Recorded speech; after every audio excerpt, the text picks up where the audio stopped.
I'm sure on last Thursday, many of us watched on TV St. Peter's choir with the people gathered waiting for the white smoke from the Sistine Chapel chimney, and then, of course, for the new Pope to appear on the balcony.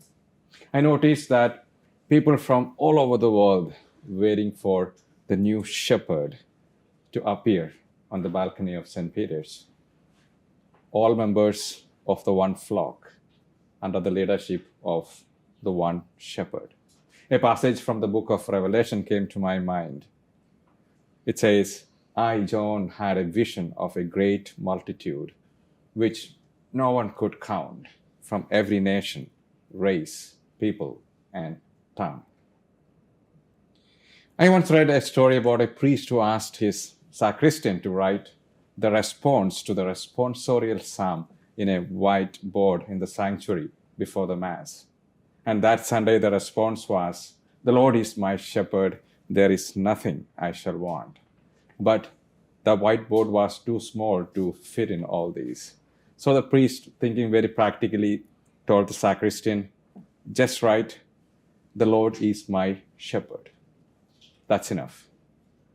So when the time for the response came, the entire congregation, perhaps unknowingly, echoed with deep conviction, The Lord is my shepherd, that's enough. Well, it was a mistake, but a beautiful one. Because truly, isn't that the whole gospel of today is about in one line? The Lord is my shepherd, and that's enough. To really understand that statement, we need to step into the sandals of a shepherd in biblical times. Shepherds didn't work office hours. They lived among their sheep. They knew each one by name, protected them from wild animals, led them to water, and slept at the entrance of the sheepfold. And that's not poetic, it's practical. At night, they would literally lie down across the opening of the sheepfold. The shepherd's body was the gate.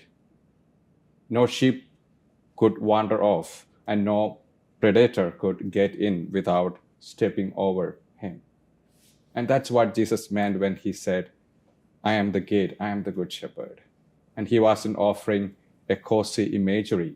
It was fierce, intimate, and personal. Some years ago, back in the hills in Meghalaya, I met an elderly man who raised sheep on his farm.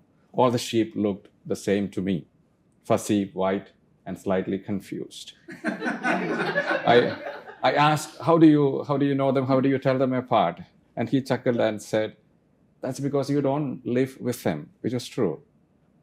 They got just not names. And more than that, he said, they have personalities and they got attitudes. That one there panics in the rain and thunder. The one over there limps when she walks too far. The guy there that's big, lazy, and always lags behind, but he's sweet. The other one strays always. I thought to myself, probably that's how Jesus sees us. We are not part of some anonymous flock. He knows which one of us limps through grief, which one panics in the storm, or which one is lagging behind but still lovable. He knows our flaws, and he is not surprised by our fears, and yet he still calls us mine. And shepherding isn't reserved for us priests, religious, or just for farmers. It's for all of us. A missionary priest once shared how a barefoot little girl walked into a remote chapel carrying her younger brother on her hip. She gently placed him in the front pew, straightened, fixed his shirt, and she knelt down to pray. And at the end of the service, the priest asked, where was their mother? And she quietly said, Mama died, and I am taking care of him now. She didn't wait to grow up to care, to shepherd. She didn't ask permission to love. She simply did what loved us. She shepherded her brother. So, what does all this mean for us? It means you and I are not just sheep. We are also called to be shepherds. And that's right. Every baptized person carries a bit of the shepherd's staff, whether we like it or not. And no, there is no app for that. You don't need holy water in your purse or a theology degree. What we need is a heart willing to show up, even if your flock is just a fussy teenager or an aging parent or a neighbor whose dog barks all night long. Maybe shepherding today looks like holding a staff, and less like holding a staff and more like holding your temper. So today, pay attention to the sheep around you, especially the one that don't look like sheep. They might be grumpy, loud, or wearing earbuds at the dinner table. Love them anyway. And when you feel too tired, too weak, or too lost to lead, remember, the Good Shepherd doesn't need us to be perfect. He just wants us to be present.